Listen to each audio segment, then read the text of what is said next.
దయచేసి గమనించండి, మీ జీవితంలో మీరు ఉన్నతమైన స్థితికి వెళ్ళాలి అని ఆశించినప్పుడు ఎవ్వరికి చెప్పకుండా వెళ్ళిపోండి.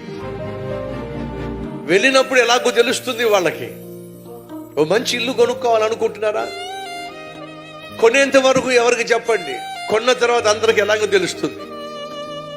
ఓ మంచి కారు కొనుక్కోవాలనుకుంటున్నారా? కొనేంత వరకు ఎవరికి చెప్పకండి. కారులో మీరు తిరుగుతుంటే వాళ్ళకి తెలిసిపోతుంది. ఈ అమ్మాయికి ఘనంగా పెళ్లి చేయాలి, మంచి సంబంధాన్ని చూసి చేయాలనుకుంటున్నారా? ఆ సంబంధం దొరికి పెళ్ళయ్యేంత వరకు, పెళ్లి కుదిరేంత వరకు ఎవరికి చెప్పకండి. పెళ్ళి అయితే అందరికి తెలిసిపోతుంది. మీ ఉద్దేశం ఏమిటి? అందరికి తెలియాలనే కదా. అందరికీ తెలియాలని ఆశ మీకు ఉన్నప్పుడు ముందుగా ఎందుకు చాటించటం? జరగనివ్వండి. జరిగినప్పుడు ఆటోమేటిక్గా అందరికీ తెలుస్తుంది, 10 మంది మాట్లాడుకుంటారు. అలా కాకుండా మా అమ్మాయిని అమెరికా పంపించేస్తున్నామండి, మా అబ్బాయిని అమెరికా పంపిస్తున్నామండి చదువు కోసం అని చెప్పేసి అందరికీ చెప్పేస్తారు. వాడికేమో వీసా రాదు, వాడేమో డిప్రెషన్లోకి వెళ్ళిపోతాడు. ఎరా మనోడా, అమెరికా అమెరికా అమెరికా అని చెప్పన్నా, మళ్ళీ గేదెలు మేము పుట్టినావేంట్రా అని చెప్పి హేళన చేయరా?